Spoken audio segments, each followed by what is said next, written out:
최강 시사 김호기의 사회학 카페. 어서 오세요.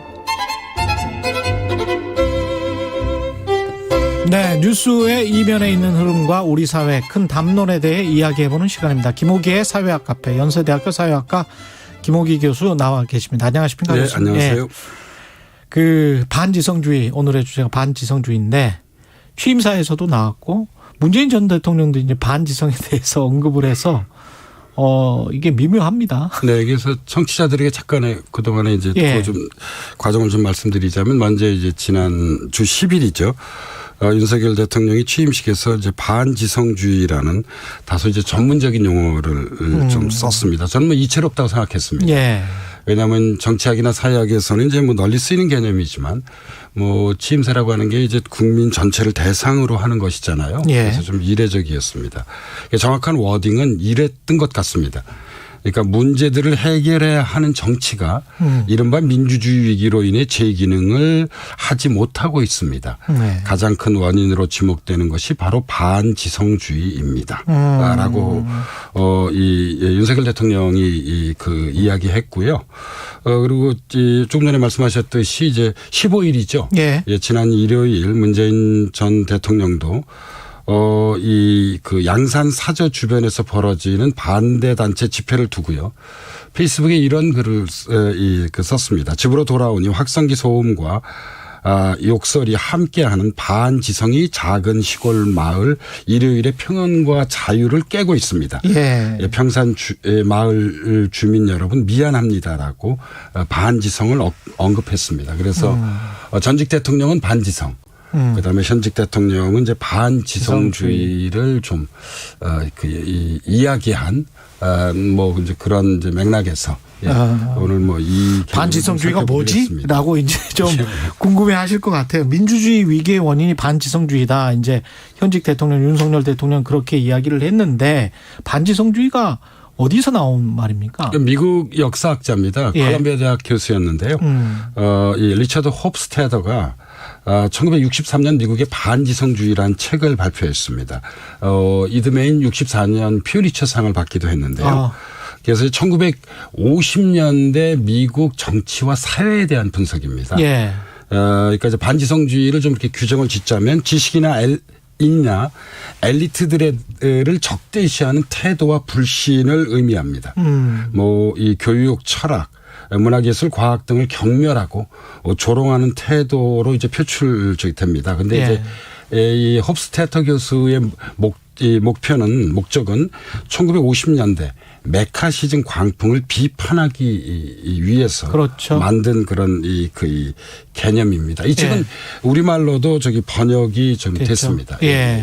근데 이제 반지성주의가 사실은 홉스테터가 말했던 그런 메카시즘 말고도 그 이후에 사회의 진화는 아니죠. 사회가 이렇게 계속 바뀜에 따라서 어떤 거를 반지성주의다라고 지칭을 뭐 계속 바뀌잖아요. 그 상황 자체가. 왔었죠. 왔는데 이제 이게 결정적으로 소환된 것이 지난 2010년대 2016년 미국 대선에서 우리가 이제 트럼프를 지지하는 그런 이제 일련의 주의나 흐름을 트럼피즘이라고 얘기하잖아요. 그렇죠.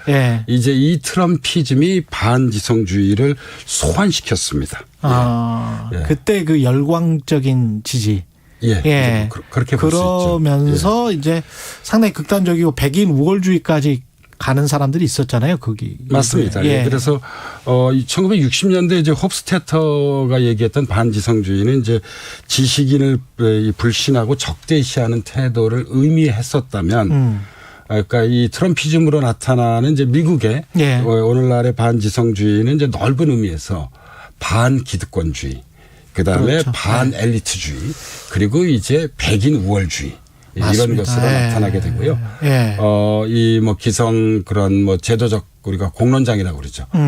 언론도 거부하고 그리고 이제 뭐 지식인이나 이런 어떤 전문적 집단에 대한 강한 불신을 드러냈습니다. 그게 오늘날의 반지성주의라고 볼 수 있습니다.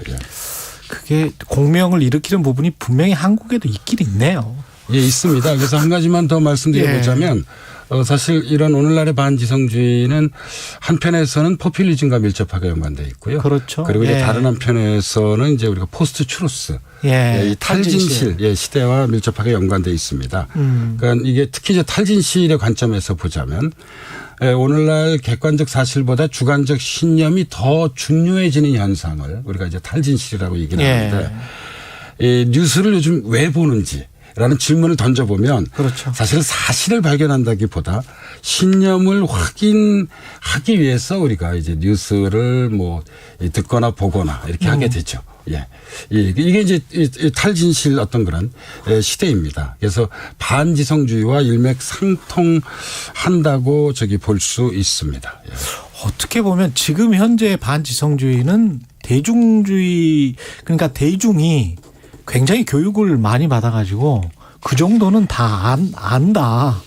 그래서 자기의 신념이나 주장과 일치하는 그런 목소리만 듣겠다. 그게 이제 강화되는 그런 진영주의 같은 느낌도 드네요. 말씀하시는 거 들어보니까. 그래서 전체적인 네. 그런 취임사에서 나타난 반지성주의에 가장 유사한 개념을 선택하라면 저는 진영 논리를 들고 싶습니다. 그렇죠. 예, 그래서 네. 아마 윤석열 대통령이 전하려고자 하는 메시지도 지는 아마도 그러니까 진영 논리, 진영 정치의 폐해. 예, 이거를 지적하기 위한 것이지 않나 하는 생각을 해볼 수 있는데요. 그런데 문제는 뭐냐면 2010년대 후반 트럼피즘과 같은 이 반지성주의가 사실 미국뿐만이 아니거든요. 그렇죠. 전지구적으로 왜 나타났는가 하는 점인데요. 여기에는 저는 정보사회의 진전이 결정적인 영향을 미치게 됐다고 봅니다. 그렇죠. 예, 그러니까 인터넷의 보급으로 인해서 우리가 조금 전에 말씀하셨던 아주 많은 정보를 접하게 됐고요.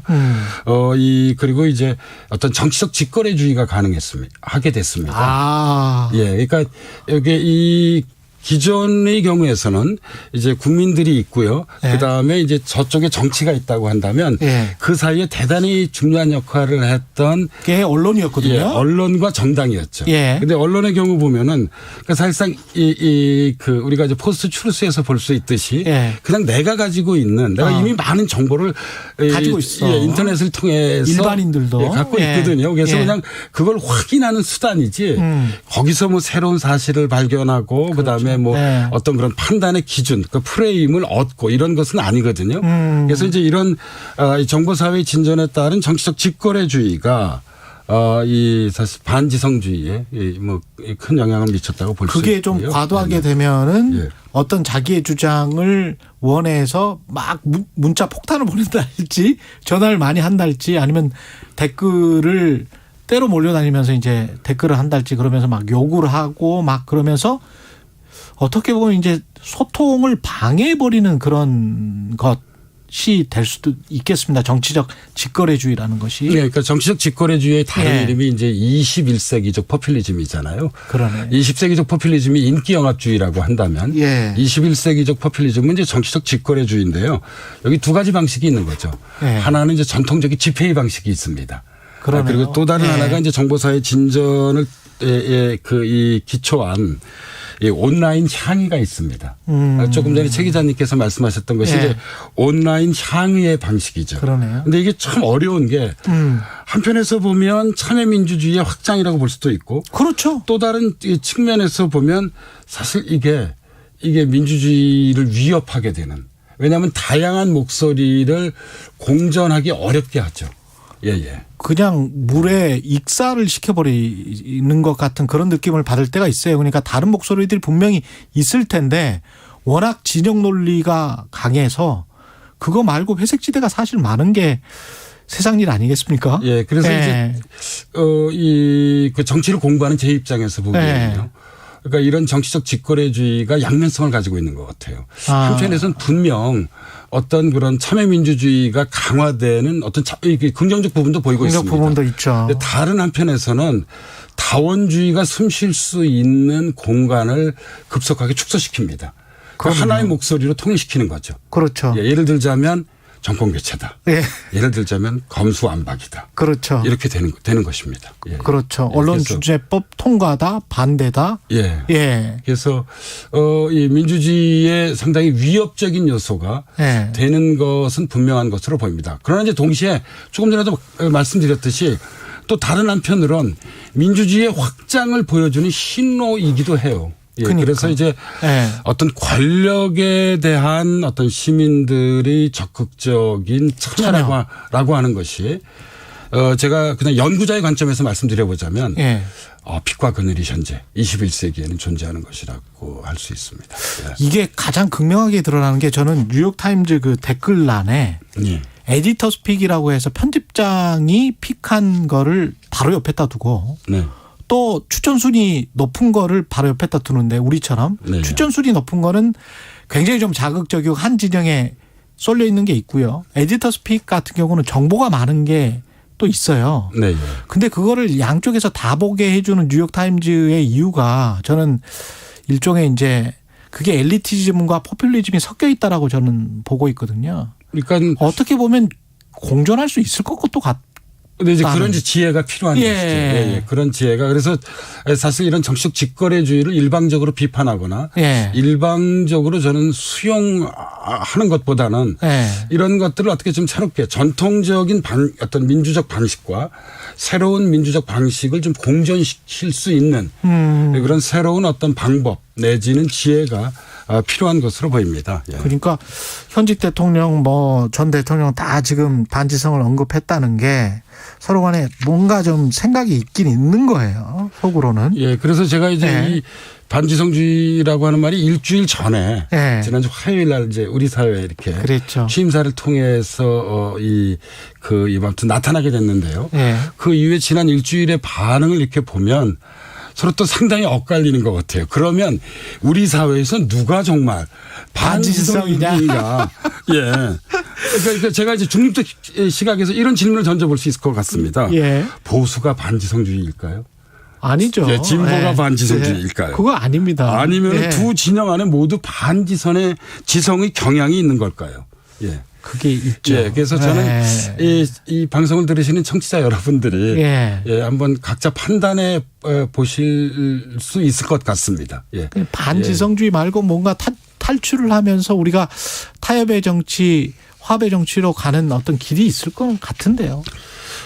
이 윤석열 대통령이 사실 그날 취임사에서 뭐 이야기를 하긴 했습니다. 그 해법을 과학과 진실을 전제한 합리주의와 지성주의로 예, 반지성주의를 극복해야 한다고 이야기를 했었는데요. 예. 저는 이 해법 물론 중요하죠. 예. 그러나 사실 이것은 문화적 해법이고 의식적 해법이고 어떻게 보면 궁극적 해법이라고 봅니다. 그렇죠. 예, 그래서 오히려 저는 이 해법 못지않게 중요한 것은 제도적 해법이라고 생각합니다. 예, 그러니까 제도적 해법이라고 하는 것을 두 가지만 말씀드리자면 예. 하나는 포괄적 의미에서의 협치와 통합이고요. 예. 정말 나하고 생각이 다른 정치 집단하고 우리가 대화하고 어떤 그런 이 통합의 어떤 그런 이 내용들을 이끌어내야죠. 그리고 그렇죠. 또 다른 하나는 승자독식의 대통령제 하에서는 저는 이런 어떤 극단적인 대결의 정치. 이런 그런 이제 반지성주의적 경향 이런 거를 좀 극복하기 좀 어려울 것 그런 같습니다. 그러니까 미국과 한국이 특히 심하니까 이게. 되게 정치가 아주 유사해졌어요. 이 미국과 한국 정치가요. 예, 그래서 그러니까 정치의 본질에 대해서 좀 다시 생각해 보게 됩니다. 예. 왜냐하면 우리가 사실 일방적으로 저는 진영 논리, 진영 정치를 비판하는 것이 그렇게 설득력 있다고 생각하지 않습니다. 왜냐하면 예. 정치라고 하는 건 본래 진영 간의 싸움입니다. 동시에 그러네요. 진영을 넘어서는 것입니다. 그런데 예. 이게 진영을 넘어시켜 그러니까 다시 말씀드리자면 진영을 화해시켜서 어떤 합의를 이끌어내기 위해서는 권력을 가진 측은 양보를 해야만 합니다. 예, 그리고 권력을 갖고 있지 않는 측은 반대를 위한 반대를 그만둬야만 합니다. 이게 대단히 어려운 것입니다. 양보하지 않고 화해와 통합을 일방적으로만 얘기한다면 사실상 이것은 공허한 메아리입니다. 예, 그리고 이 권력을 비판하는 측도 계속해서 반대를 위한 반대만을 한다고 한다면 사실 권력을 가진 측이 이 화해하고 통합하고 싶어하는 의지를 다시 내놨던 것을 다시 그냥 자기 호주머니 속에 그렇죠. 넣게 되는 거죠. 예, 그래서 이런 부분들 그러니까 뭐 영어를 말씀드려서 죄송합니다만 우리가 이런 말이 있잖아요. agree to disagree. 예. 예. 예. 예, 그러니까 이게 뭐 그런 거잖아요. 예. 그러니까 동의하지 않는 것을 동의해야 하나. 이런 지금 다원주의적 어떤 그런 상상력 그렇죠. 이런 것들이 우리 민주주의, 우리 사회에 매우 중요한 그런 시점이라고 저는 생각을 하고 있습니다. 알겠습니다. 사회학 카페 김옥희 교수였습니다. 고맙습니다. 네, 감사합니다. KBS 1라디오 최경영의 최강시사 듣고 계신 지금 시각 8시 45분입니다.